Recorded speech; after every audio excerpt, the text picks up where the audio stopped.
Bağladın eşkin kitabını, bəs kim verəcək cavabını? Sənə görə həsrət şərabını, isə öləcəm axırda. Bağladın eşkin kitabını, bəs kim verəcək cavabını? Sənə görə həsrət şərabını, isə öləcəm axırda. İsə öləcəm axırda, isə öləcəm axırda. Mən bir cananın eşkinə, isə öləcəm axırda.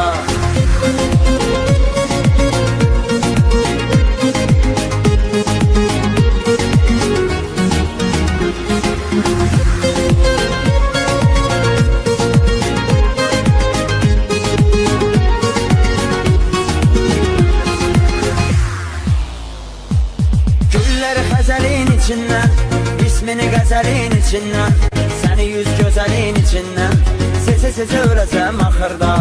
Güllər xəzəlin içindən, ismini qəzəlin içindən, səni yüz gözəlin içindən, Sezə öləcəm axırda.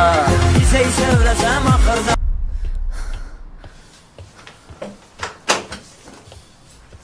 مامان جون با این وضع از کجا میای؟ به آسلینا سر زدم. جانم که اینجاست، رفتم ببینم چی کار میکنن. ببین چی به فکرم رسید. عمر رو دعوت کن بیاد. چند روز خبری ازش نیست. حتی داداشش رو هم دعوت کنیم. دور همی یه قهوه میخوریم. برای هممون خوبه. نظرت چیه؟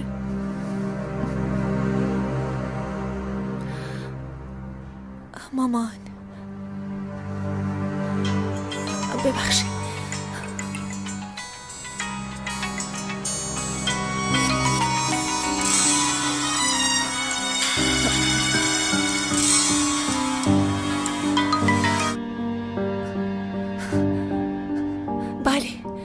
پایینم میشه زود بیاری؟ باشه الان میام.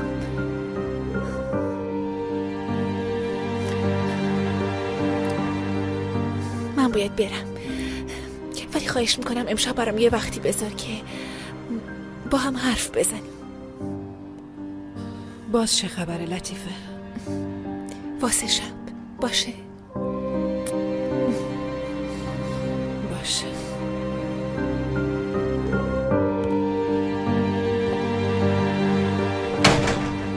لطیفه بازم دروغاشو شروع کرد. چی میگی نیلوفر؟ چه دروغی؟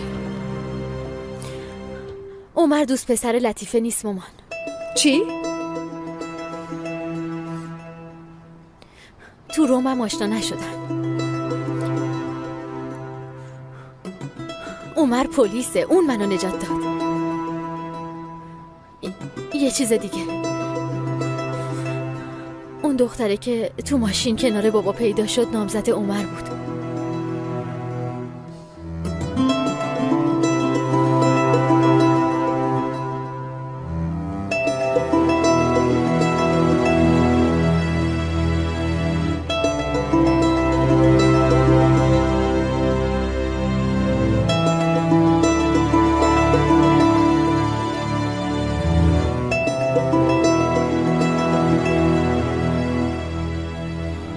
دوست دختر احمق من.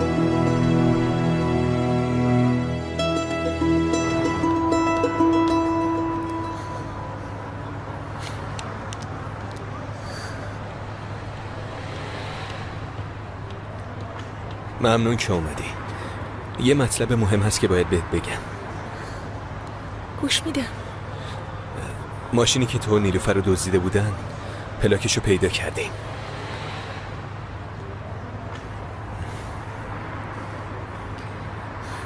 مطلب مهمی که میخواستی بهم بگی همین بود؟ آره. به نظرت چیز دیگه ای نیست که در موردش حرف بزنی؟ چی میتونه مهمتر از چیزایی که دنبالش این باشه؟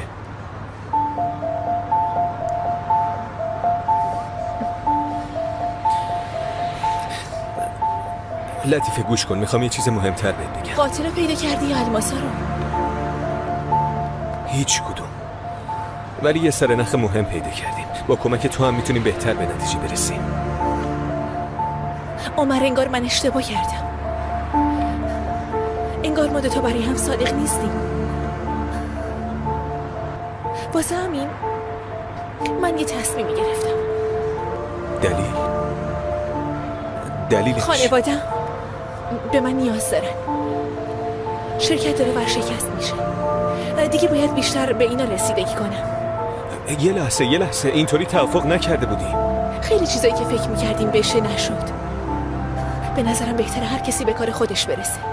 اگه واقعا هم چیزی پیدا کردی آرتا و پلین بهم خبر بدن. در نهایت اونا دارن به طور رسمی به این پرونده رسیدگی میکنن. اینطور نیست؟ لطیفه چی میگی؟ داری مزخرف میگی؟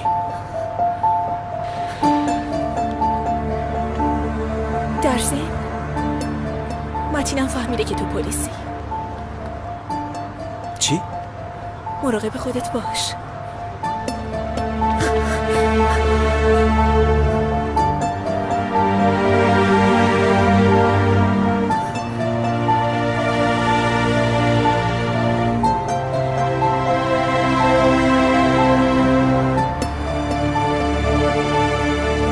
حرف بزنی. دیگه هم سر رام نمینمت کمیسر. این برای هر دوی ما بهترین کاره.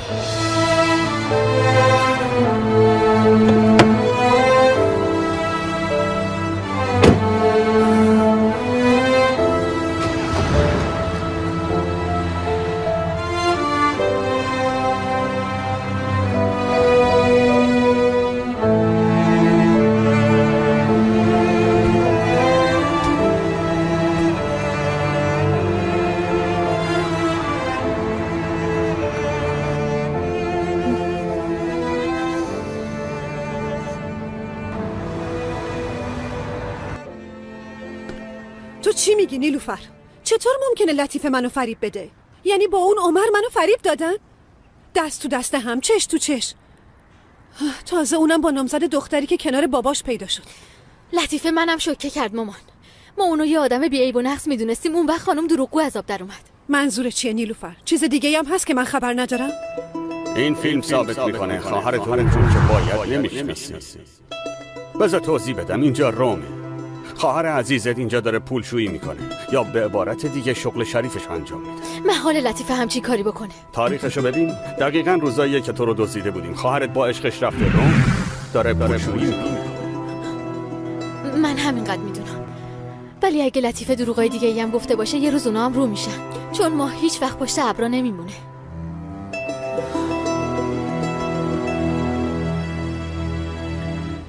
تازه هممون بلند شدیم تا خونه طاهرم رفتیم. آبرومون رفته. وای دیگه به لطیفه اعتماد ندارم.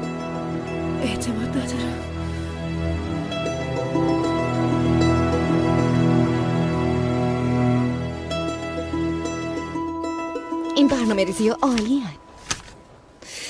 حتی اصلی هم موافقت میکنه. واقعا؟ معلومه که آره باهوشه. من بهار چی کار میکنی؟ همه جا شیشه است، یکی میبینه.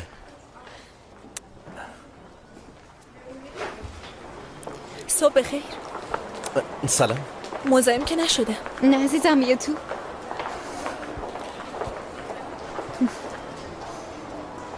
خوبی؟ خیلی ممنون.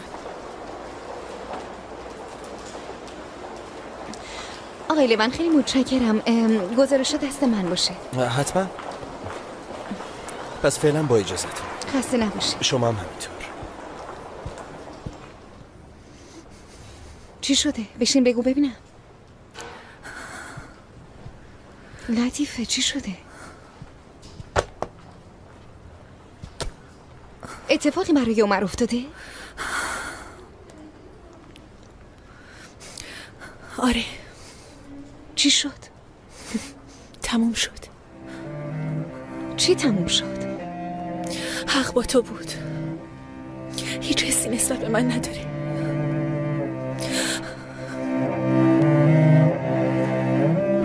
بگو داداش. من بیرونم، بیا حرف بزنیم داداش. خب بیا تو.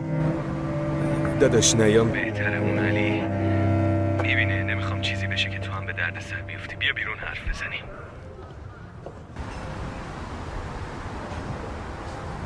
پسر ول کن، انقدر علی نکن. یعنی داداشم نمیتونه بیاد منو تو دفترم ببینه؟ داداش بیا بیرون حرف بزنیم. خب پسر بیا تو دیگه، دارم قاطی میکنم ها. زود باش. خیلی خوب باشه میام.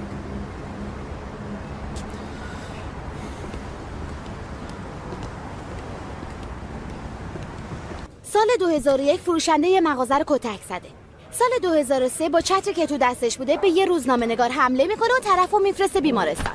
آخرین حادثه‌ش هم سال 2008 بوده که همون موقع مجازات میشه، یه هفته میره بازداشت. چیکار کرده؟ تو مدرسه به معلم پسرش حمله کرده بود. زنه رو زمین کشونده و کتک زده که اونم شکایت کرد. کی؟ اصلی دنیزه رو میگی؟ دقیقاً همینطوره رئیس. ببین بده ببینم. اگه خانواده‌شو نمیشناختم میگفتم دختره وحشیه. خسته نباشی. خوش اومدی اومد. بیا دادا بیا. چه خبر همکار؟ پسر سابقه این دختره مثل این فیلم ها عذاب در اومده. در مورد کی تحقیق میکنی؟ اصلی دنیزر. هرچی بخوای اینجا هست. سوابقشو ببین. ضرب و شتم، دزدی. وای خدای من.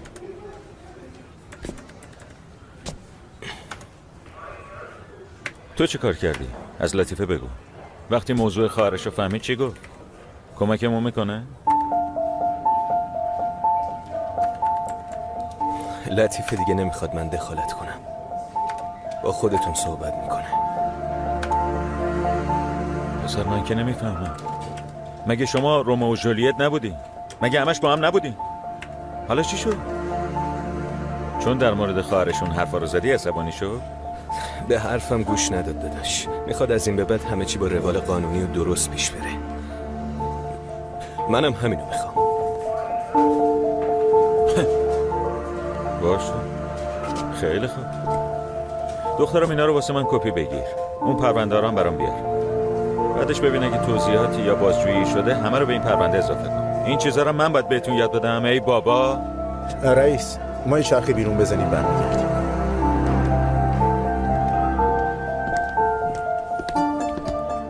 ببین اینا همشون آدمای پولداری هستن. نمیشه ازشون سر در آورد. فایل باز کن ببینم خانم کمیسر این دختره دیگه چه کارا کرده.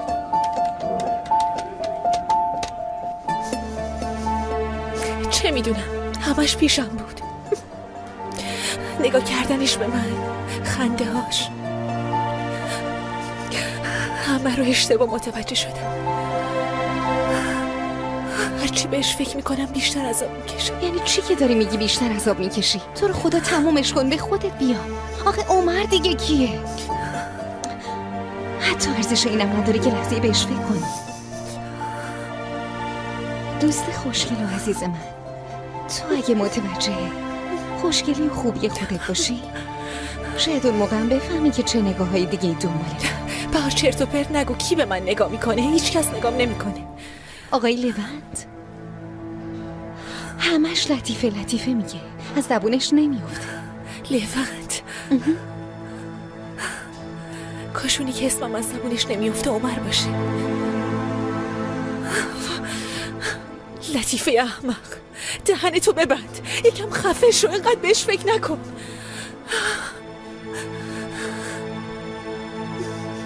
لطیفه ببین تو شرایط بدی بودی، دنبال یه تکیه‌گاه میگشتی، اما عمر تکیه‌گاه درستی نیست.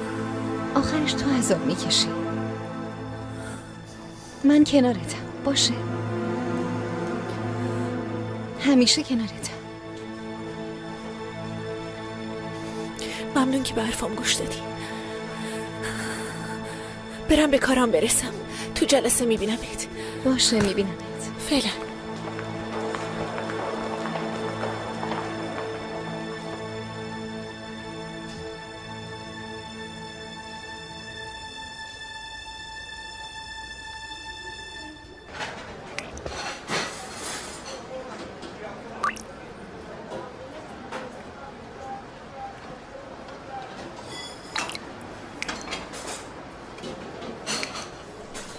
نمیدونم چی بگم والا. خودت بهتر از هر کسی میدونی چیا تو دلت میگذره و چی میخوای. هر کاری که کردی حتما درست بوده داداش. نمیتونم لطیفه رو ناراحت کنم. نمیتونم بهش قولی بدم که بعداً نتونم انجام بدم. من همچین حقی ندارم. خیلی درمونده و سردرگم بود. اگه اون درموندگی تو چشاش میدیدی. نمیتونم دلشو بشکنم. نمیتونم داداش، نمیتونم.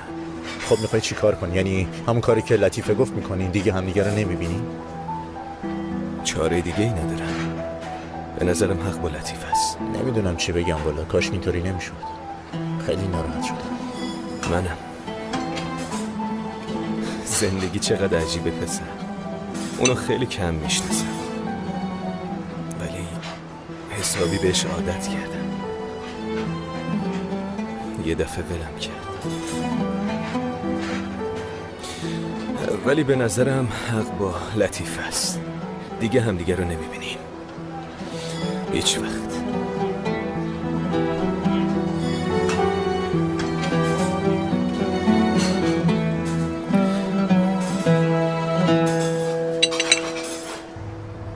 هرچه زودتر باید درمان اصلی خانم دوباره شروع بشه. باید مصرف داروهاشو ببریم بالا. زیاد بالا نبریم. دخترم نمیتونه عوارضشو تحمل کنه. حق با شما زرین خانم، ولی اگه این مقدار کافی بود حمله های عصبیش دوباره شروع نمیشد. البته ممکنه که قرصاش هم نخورده باشه. یعنی امکانش هست؟ نه معلومه که امکان نداره. من خودم هر روز قرصاشو میدم.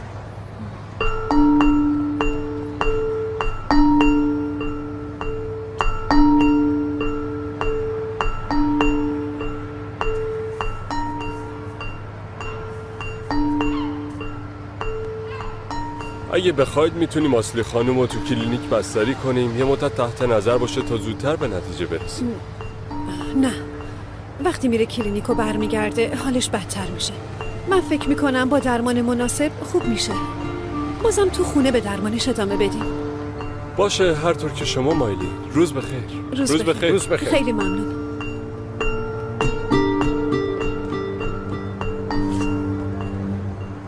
نمیخوام کسی از حمله عصبی اصلی با خبر بشه.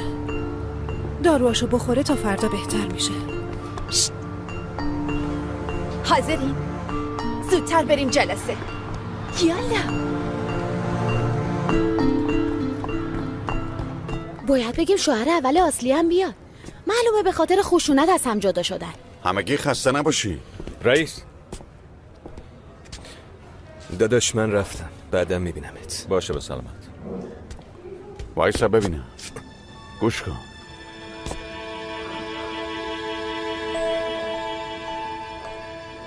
رئیس، عمر پرونده دنیزه را مثل آش شل قلمکار شده. از حسین گرفتیمش. اونم دستش درد نکنه. به فضولیش ادامه داد. مگه نه حسین؟ بله رئیس.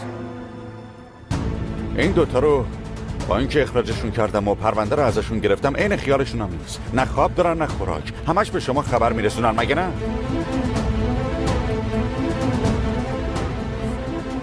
ولی اگه نخوایم از حق بگذریم، دختره رو نجات بدیم.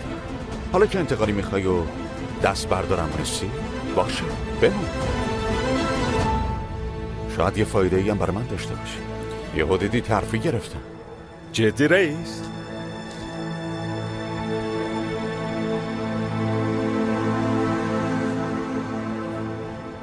ممنون.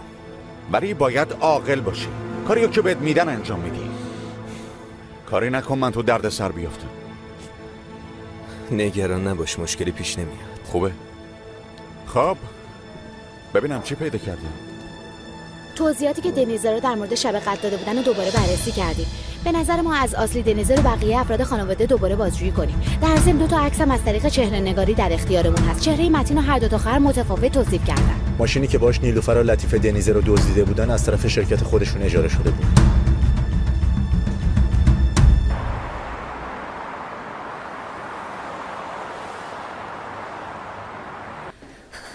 یعنی آخرین راه چاره همینه؟ دیگه باید اعلام ورشکستگی کنین. اولین ملکی هم که از دست میدین خونتونه. اون خونه مال ماست. نمیخوام بفروشمش. راه دیگه نداریم. تنها راهش همینه.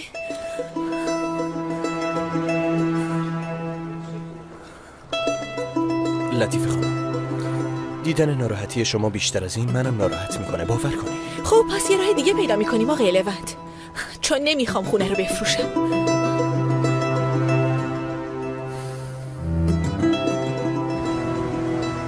یه تیکه از فیلم ورود و خروج دنیزه را که شب وقوع قتل ضبط شده بود پاک شده. متخصصا دارن سعی میکنن فیلم‌های پاک شده رو برگردونن. فعلا منتظرشونیم. من اینا رو یه بررسی میکنم. چیزایی هم که در مورد آسلی دنیزر پیدا کردین خیلی مهمه. فکر خوبی کردین. تنها راهش بازجویی رو در روه. این خانواده رو بیارید اینجا. یالا.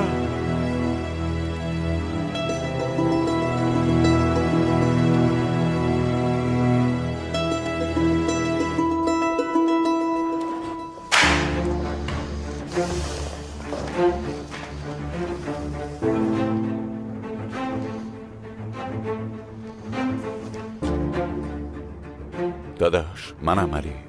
بگو. به فاطمه بگو عکس چهره نگاری شدهش دستمه. لطیفه اینو کشیدن، خیلی شبیه اونه. لطیفه کوچولوی ما رو ببین. این موضوع خیلی بد شد. حالا هول نکن. تو بهتره بیشتر حواست به اون عمر باشه. نامزد سیبلو میگم. منم بچه های خودمونو چیدم. نگران نباش، حواسم هست. خوبه. فعلا خدافظ. بیا.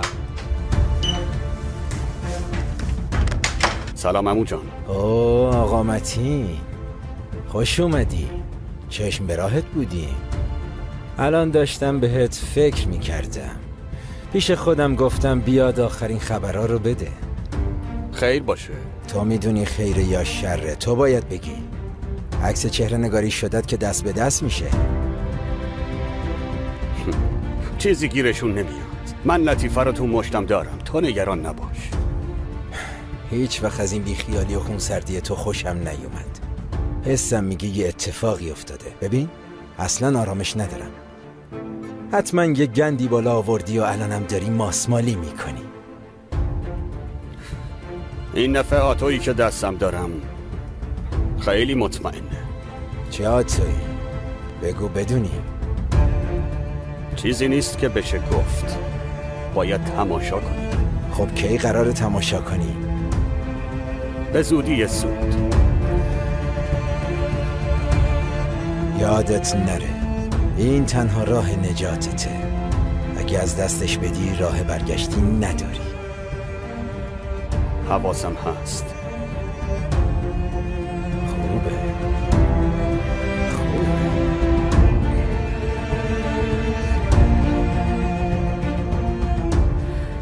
باید همین اول بگم که جلسه زیاد خوشایندی در پیش نداریم. وای یه چیزی بگین تازگی داشته باشه. والا اصلی جان لطفاً. به خاطر وضعیتی که شرکتمون داره باید کارا و فعالیتامون رو کم کنیم. آقای لونت در این مورد اقداماتی کرده. این همه گفتی تلاش میکنم و ایده دارم، نتیجهش این شد آقای لونت. کم شدن فعالیت‌ها. اینو اگه از یه شاگرد کلاس اولم میپرسیدیم بهمون میگفت. نیازی به آقای لونت نداشتیم مگه نه؟ اصلی میشه لطفاً اجازه بدی؟ ببخشید بفرمایید. الان پول کافی نداریم که بتونیم شرکت‌ها رو نگه داریم. آقای لونت میشه شما ادامه بدین؟ بزرگترین فعالیت شرکت دنیزر ساخت و سازه. برای همین باید ساخت و سازا و دفاتر مربوطه رو تعطیل کنیم و با شرکت‌های دیگه‌مون کار رو ادامه بدیم. در این مورد برند جدیدمون افجم برامون مناسبه. من هیچ وقت اجازه همچین کاری رو نمیدم. اصلی جان میشه آروم باشی؟ بذار ادامه بدن عزیزم. ببخشید بفرمایید. باید این ساختمونم بفروشیم و به یه جای کوچکتر بریم که با این حساب پرسنل به 1/3 میرسه. متاسفانه در این گونه مواقع کار دیگه‌ای نمیشه کرد. اول باید همه بدهی‌ها رو تصفیه کنیم.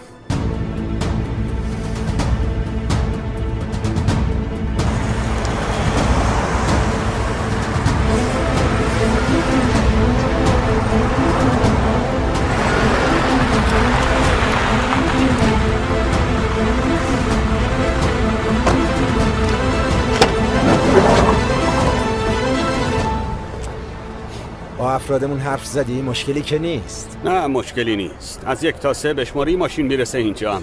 امیدوارم.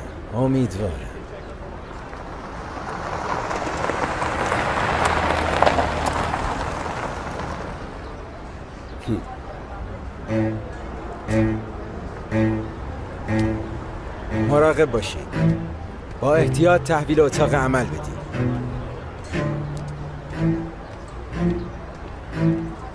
داخلشون معجزه نگه داشته شده. بزرگترین هدیه یه آدم به آدم دیگه است. فکر کن در عرض چند ساعت جون 3 نفر رو نجات میدی. کلی کار خیر انجام میدیم متین. به لطف من درای بهشت به روی تو هم باز میشه. همش مال بچه هایی که از آسیای میانه اومدن؟ پناهنده بودن. مادر و پدرشون تو جنگ عمرشون رو دادن به شما. یه منبع خیلی خوب پیدا کردن. همینطور ادامه میدیم. حالا تو اول گندی که زدی و تمیز کن. به لطیفه بگو جنسا رو بیاره. وقتش پولای سفر خارج برن، هموم کنن و حسابی تمیز و سر حال بشن. مشکلی نیست. تو یه قولی به من دادی، منم یه فرصت. بیا اینم فرصت. حالا هم الماسامو میخوام، هم میخوام پولشوییم لو نره. آدمی زاد وقتی دوباره دچار اشتباه میشه نتیجهش مشخصه، میره ته چاه. خیلی خوب متین خان، خودتون نشون بده. برای دیدن آتویی که میگفتی بی صبرانه منتظرم. حواسم هست.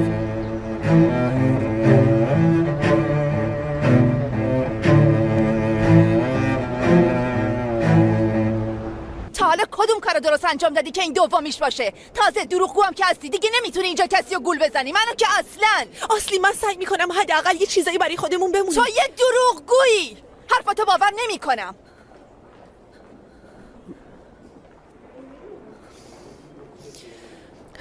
تو حالت خوبه؟ خدای من، آخه تو کی هستی؟ تو کی هستی که یه همچین سوالی از من میپرسی؟ تو هیچ چی نیستی. تو یه دروغگویی. چطوری میتونی با من اینطوری رفتار کنی؟ اصلی کافیه، لطفاً اینجوری داد و بیداد نکن. اینجا جمع خانوادگی نیست. لطیفه، رئیس هیئت مدیره تویی. حالا که راه دیگه ای نداریم، هر کاری لازمه با آقا لونت انجام بدین. ممنون مامان.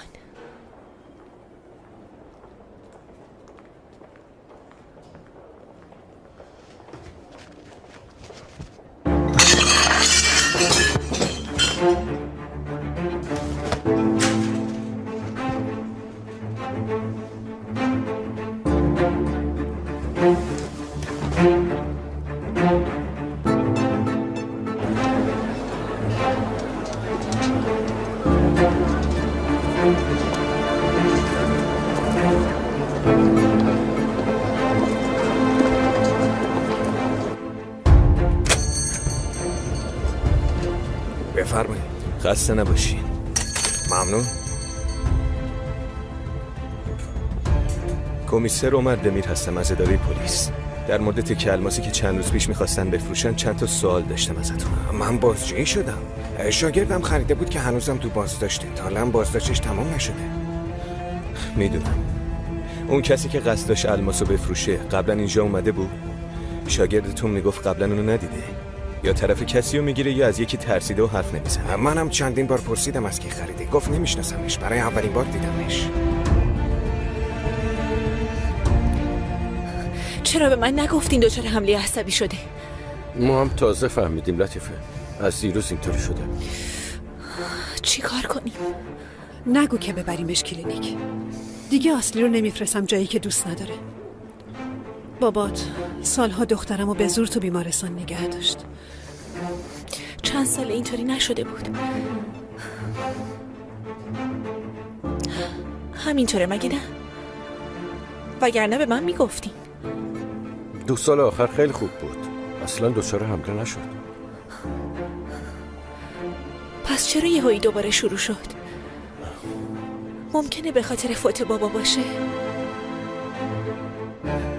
دکترش چی میگه؟ دیگه باور نمی‌کنم.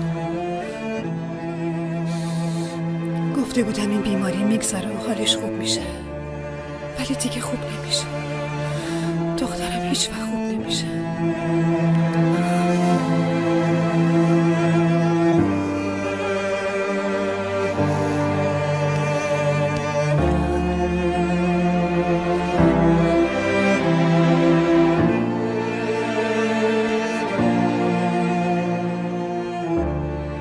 بهار، میشه یه لیوان آب برام بیاری؟ البته.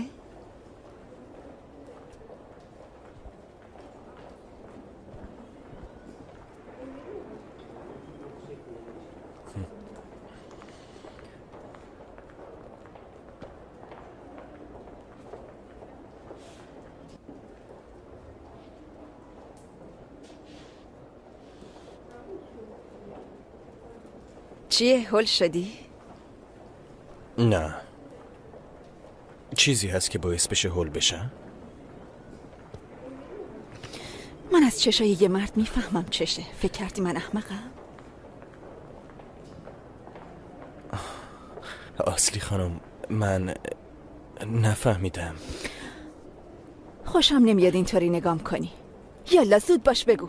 تو از من خوشت میاد؟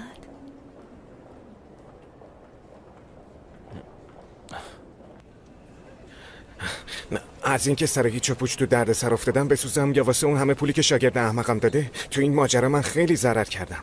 احمق یه عالمه پول بهش داده. خدا میدونه دولت ضررمو جبران میکنه یا نه. جنس بدون شناسنامه خریدین، این کار غیر قانونیه. اگه این مشکل حل بشه ممکنه بیگناهیتون ثابت بشه. تو به ما کمک کن، ما هم به تو کمک میکنیم. هر کاری لازمه انجام میدم. ببین، بقیه این الماسا رو میارن. اگه پیش شما نیان میرن مغازه بغلی. واسه همین حواستون رو کاملا جمع کنین. خب این کارت منه، شمارم هم هست. زنگ بزن. زنگ میزنم. در واقع تو مغازه ما این دردسر رو تمومی نداره جناب کمیسر. دزدا میان جنسشون رو آب میکنن، یه سری هم واسه کلاهبرداری میان. مثلا 2 هفته پیش یه خانومی با مادرش اومد اینجا، سعی میکرد یه الماس تقلبی به من بفروشه. هر روز چند نمونه از این آدما سراغمون میان. باشه فهمیدم. پس متوجه شدین دیگه؟ بله. به هم زنگ بزن. بله حتما زنگ بزن.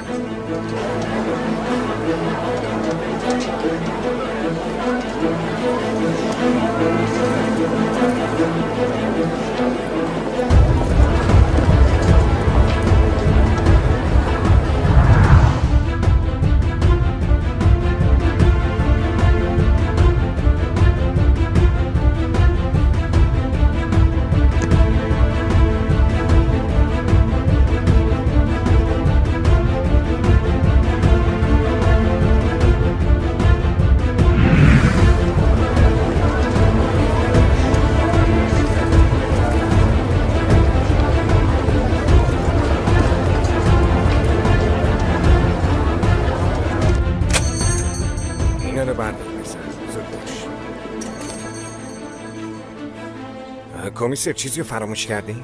میخوام یه چیز دیگه بپرسم. بفرمایید. یه دقیقه برو بیرون پسر.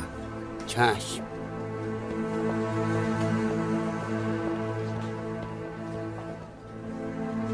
چند دقیقه پیش گفتی یه خانمی اومده بود الماس تقلبی بفروشه. بله. یادت میاد کی بود؟ 2 یا 3 هفته پیش بود. قیافش چه شکلی بود؟ یه خانم قد بلند، لاغر و خوشگل. رنگ مو و چشمشو یادت میاد؟ موهاش قهوه‌ای و بلند ولی از پشت سر بسته بود. چشماش هم سبز بود. بله سبز بود. لباسش مرتب بود ولی از تیپش معلوم بود پولدار نیست.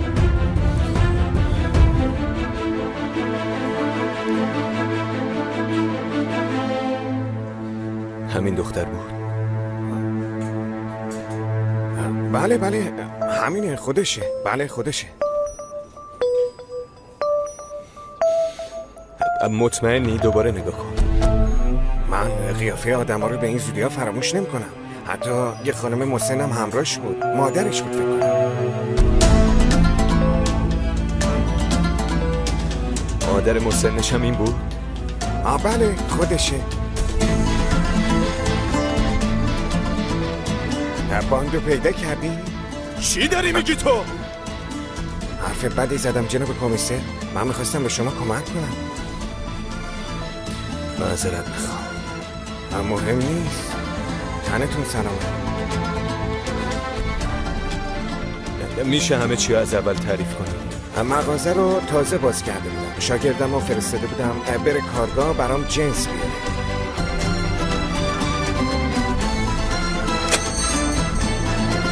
روزتون بخیر. خسته نباشی. از یکی از دوستان پرسیدم، گفت شما میتونین کمکم کنین. میخوایم اینو بفروشیم. بله خواهش میکنم بفرمایید بشینین.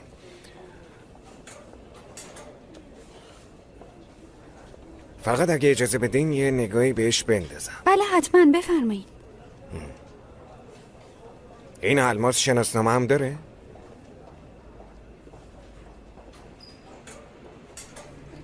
این الماس یادگاری شوهر خدا بیامرزمه. برای اونم از خانوادش به ارث رسیده بود. ما که ورشکسته شدیم شوهرم خودکشی کرد. خدا رحمتشون کنه. زنده باشین.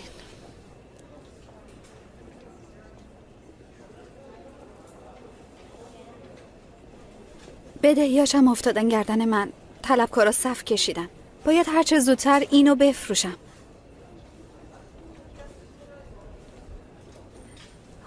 حالا چقدر میارزه؟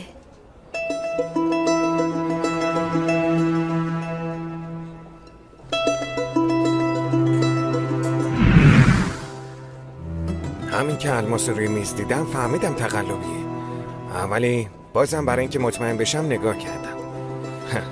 بدون اینکه خجالت بکشن به فیلم بازی کردنشون ادامه دادن. تا گفتم تقلبیه مثلا وانمود کردن که شوکه شدن. بعدش هم مؤدبانه از اینجا رفتن.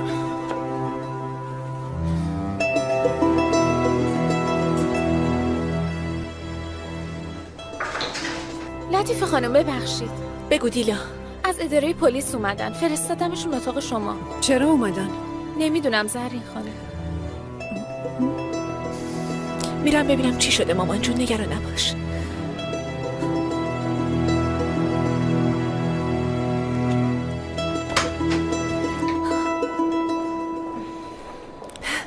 خوش اومدین.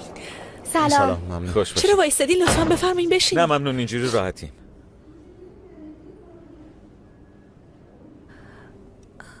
در مورد الماسی که فروخته شده اومدین اون آدمو پیدا کردین؟ نه متاسفانه به خاطر اون نیومدیم. چی شده؟ لطیفه خانم، بعد از قتل پدرتون و دزدیده شدن خواهرتون یه سوالایی برامون پیش اومده. برای همین تحقیقات رو ادامه میدیم. اومدیم شما و خانواده‌تون رو در رابطه با پرونده قتل پدرتون به اداره پلیس ببریم.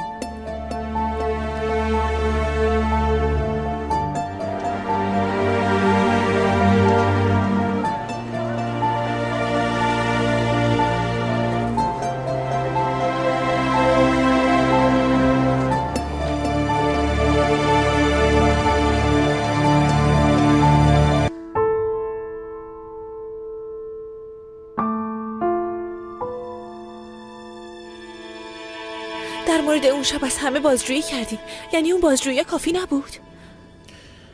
ببینید شما باید به من بگین.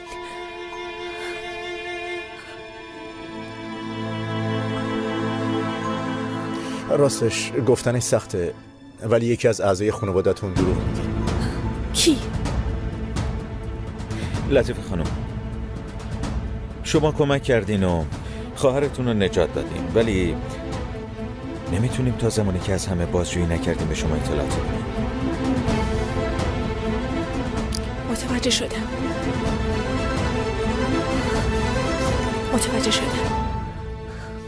پس من با خانواده‌ام حرف میزنم. باشه، خیلی ازتون ممنونم. خیلی ممنون. خداحافظ. لطیفه، چون الان توی مأموریت رسمی هستیم نمیتونیم چیزی بهت بگیم، ولی عمر میتونه همه چی رو بهت بگه. فعلا خداحافظ.